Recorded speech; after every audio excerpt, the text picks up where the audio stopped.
കുറച്ച് പാർവതി കഥാപാത്രം വില്ലത്തി പോലെ തോന്നി. പക്ഷെ മുഴുവൻ കണ്ടപ്പോൾ മനസ്സിലായിരുന്നു ന്യായമുണ്ട്. പടം ഒരിക്കലും ഫസ്റ്റ് ഹാഫ് വ്യൂ പാടില്ലാന്ന് പറഞ്ഞപ്പോൾ മനസ്സിലായി. ഫസ്റ്റ് ഹാഫ് വേണ്ടി മാത്രം ജഡ്ജ് ചെയ്ത് മുഴുവൻ കാണും. പിന്നെ ഇത് എല്ലാവരും ഓർത്ത് വെക്കുന്ന ഫിലിമായി. നമ്മളിപ്പോ കിരീടം, ഭരതം, വാത്സല്യം അല്ലെങ്കിൽ തനിയാവർത്തി ഇതൊന്നും നമ്മൾ മറക്കില്ലല്ലോ.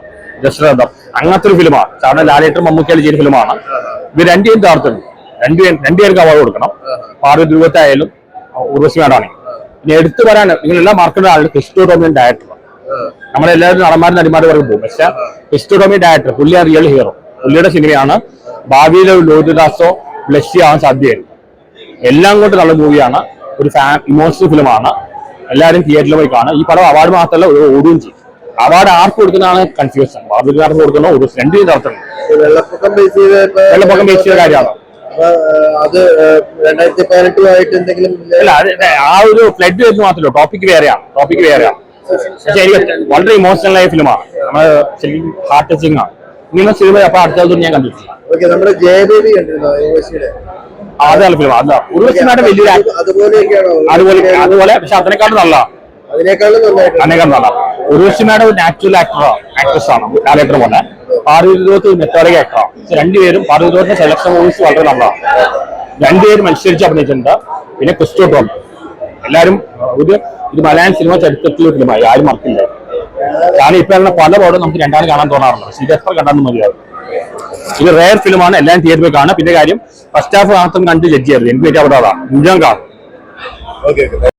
നല്ലൊരു മൂവിയാണ്. കാരണം നമ്മുടെ കേരളത്തിലെ പെൺകുട്ടികൾ ഈ സിനിമ തീർച്ചയായിട്ടും കണ്ടിരിക്കണം. പിന്നെ മാതാപിതാക്കൾ, കാരണം ഇതൊരു പെൺകുട്ടിയെ വിവാഹം കഴിച്ച് കഴിപ്പിക്കേണ്ടത് എങ്ങനെയാണ് ഒരാൾ അന്വേഷിച്ച് അതൊക്കെ ചെയ്യാൻ കഥ ഇത് പറയുന്നില്ല. എന്തായാലും ഉർവശി ചേച്ചി നമ്മുടെ പാർവതി എന്ന് പറയുന്ന നടി, ഉർവശി ചേച്ചി പഴയ കാലഘട്ടത്തിലാണെങ്കിൽ പാർവതി പുതിയ കാലഘട്ടത്തിൽ രണ്ടുപേരും കട്ടക്ക് എന്തായാലും ഈ പടത്തിൽ അഭിനയിച്ച് പിന്നെ മറ്റ് നായകന്മാരെ കുറിച്ച് പറയാം. പ്രശാന്ത്, പിന്നെ നമ്മുടെ അർജുൻ രാധാകൃഷ്ണൻ പുള്ളി രണ്ടുമൂന്ന് പേരാ. പിന്നെ അലൻസീറായിട്ട് അത് പറയാം പിതാവായിട്ടുള്ള അഭിനയിച്ച് നന്നായിട്ട് അഭിനയിച്ചിട്ട് ഈ നായകന്മാരും കട്ടക്ക് നിന്ന്.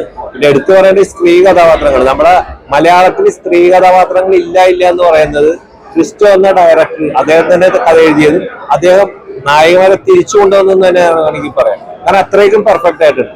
പിന്നെ ഈ പടത്തിൽ ആളുകളെ കരളിലേൽപ്പിക്കുന്ന സംഭവങ്ങളൊക്കെയാണ്. എല്ലാവരും തിയേറ്ററിൽ ഒന്ന് കാണുക. ഒരു നല്ല ചിത്രം, നല്ലൊരു മെസ്സേജ് ഈ കേരളത്തിലെ പെൺകുട്ടികൾ കണ്ടിരിക്കേണ്ട ഒരു ചിത്രം തന്നെയാണ് അടിവരയിട്ട് പറയാം. കാരണം ഇവര് കണ്ടിരിക്കണം. ഇതിന്റെ ക്ലൈമാക്സ് ഒന്നും ഞാൻ പറയുന്നില്ല. എല്ലാവരും വന്ന് കാണുക. രണ്ട് നടിമാർക്കും ഇതിന്റെ ഡയറക്ടറിനും ഇതിൽ അഭിനയിച്ച പ്രശാന്തിനായിട്ടും അർജുൻ രാധാകൃഷ്ണനും അലൻസിയായിട്ടും മറ്റുള്ള എല്ലാ ആർട്ടിസ്റ്റിനും എന്റെ ഭാഗം ഒരു അവാർഡ് എല്ലാവർക്കും കൊടുക്കും. Okay, thank you. ഭയങ്കര സന്തോഷം തോന്നുന്നു പറയാനില്ല. കാരണം ആകെ ശോകം മുഖമായിട്ടുണ്ട്. എനിക്കത് ലാസ്റ്റ് ക്ലൈമാക്സ് ആകുമ്പോഴത്തേക്കും പറയുന്ന കരച്ചിൽ എന്ന് പറയുന്ന ആ തുടക്കത്തിലുള്ള സങ്കടത്തിൽ നിന്ന് പിന്നെ മാറിയിട്ട് വരുന്ന ഒരു സംഭവത്തിലേക്ക് വരുന്നു.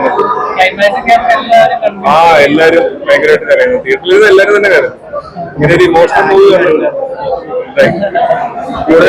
കൂടുതൽ സ്പോയിലർ ആവുന്നതുകൊണ്ടാണ് റോള് നമുക്ക് ചോദിക്കാനും പറ്റില്ല, പറയാനും പറ്റില്ല എന്നുള്ളൊരു ഫീൽ ഉണ്ട്. പക്ഷെ താങ്കളെ കൂടുതൽ രീതിയിലും കണ്ട ഒരു വില്ലൻ ആ ഒരു മാനർ, പക്ഷെ ഇതിൽ കൂടുതൽ ഇമോഷണൽ ഒരു അമ്മ മകൻ റിലേഷനൊക്കെ അതിഗംഭീരമായിട്ട് വന്നിട്ടുണ്ട്. അപ്പൊ എങ്ങനെ ഇത്തരത്തിലുള്ള ക്യാരക്ടേഴ്സ് ആണോ കൂടുതൽ ആഗ്രഹിക്കുന്നത്? എങ്ങനെയാണ് താങ്കൾ പെർഫോം ചെയ്യാനായിട്ട്?